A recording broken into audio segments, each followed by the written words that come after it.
Everybody, on deck for review today is one of my favorite little known guns. It is the FNP 9M by FN. This gun, there are not a whole lot of them out there that were ever made. I need to call FN and see how many were made, see if they'll give me that information. Hopefully that'll be later in the review, but I know there's not a lot of them. There's a ton of FNP 9s out there, FNP 40s, FNX 40s, but the M model is the compact version. And real easy way to tell is the magazine. Holds 15+1 instead of the 17+1 that the full size do. I picked this gun up because I felt both in my hand, and this one just felt better to me. So why they weren't more popular, I have no idea.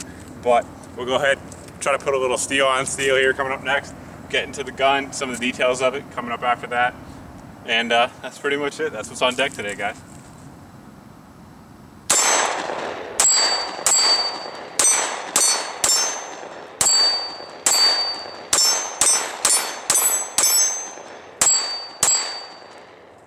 There you go. I did my part, the gun did its part. That's one of the things I really like about it. All my FN guns are very accurate guns. This little compact version is certainly not an exception to that rule. It's more accurate than I am. Definitely more accurate than what we were just showing right there. We'll go over some features of the gun here. We'll drop the mag. Of note, that mag release is reversible. So for you lefties out there who want to switch that up, you can do that. Go ahead and make sure it's clear. It's clear. And we'll hit the decocker. The decocker as well is ambidextrous. As you see, it is on both sides of the pistol. The hammer back here, easy to grab onto if you want to go ahead and take your first shot in single action for whatever reason. You need a little bit more accuracy. This one here has the factory night sights on there. I do like them. They're very nice. There's a nice wide rear notch for good accuracy, and front tritium up there. They are windage adjustable if you want to go ahead and do that, but mine are dead on from the factory.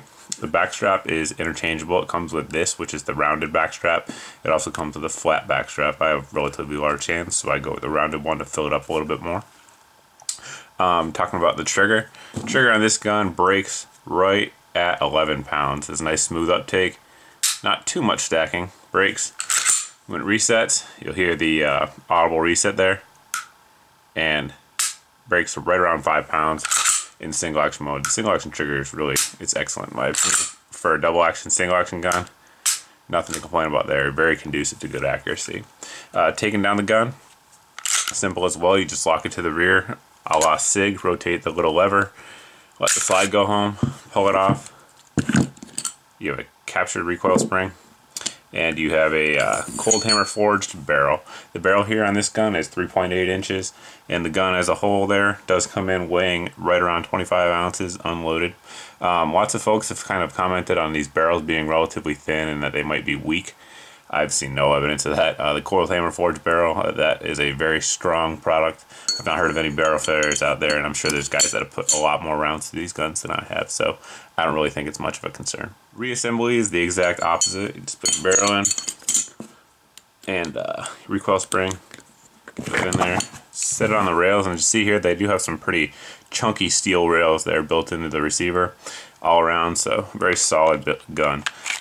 Slide it back, lock it to the rear, 90 degrees, let it go home, decock, and we're good to go.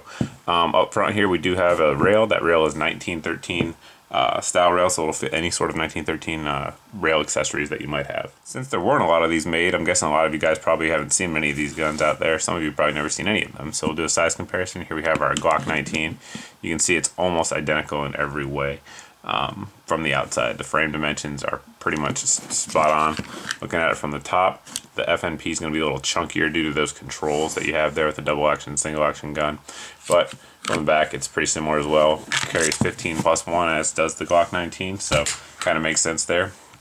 For those of you guys that are more familiar with the FNS pistol, the modern striker-fired advancement, I guess you could say, of the FNP. This one here is a 17 round capacity, so a little bit longer in the frame here and a little bit longer in the barrel, as you see there. Like I mentioned at the beginning of the video, it's definitely one of my favorite unknown guns. It's an excellent quality, decent trigger for a double action, single action gun, and it's been 100% reliable with anything I put through it, to include the wolf that we were shooting out there earlier today. So if it eats that crap, it'll probably eat anything.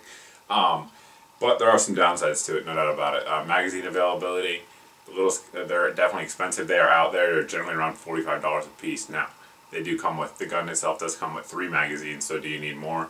It's up to you. But magazines are a little bit expensive on it. Holster options used to be a big problem with the FNP and FNX series, but they are pretty much available in a lot more places than they used to be due to the FNS, FNX, and the popularity. The holsters, almost all of them will interchange with the FNP. So not as much of a problem there as there used to be, but all in all, great little gun. Kind of the way I explained it to a friend of mine who was asking about it was it's kind of like a poor man's H&K USP compact. That's really how I look at it. Honestly, I think it has a better trigger than the USP compact, but I mean, these guns, back when I got mine, these were going for around $375 in a lot of places if you looked online. Nowadays, especially the M models, they've gone up a little bit, but you can still find them on Gunbroker, $450 and under when they come up. So good value on these guns. No getting around it. And FN makes a quality product, as many of you guys know. But if you guys have any questions about this video, anything else I talk about here on the channel, you can feel free to post below in the comments section.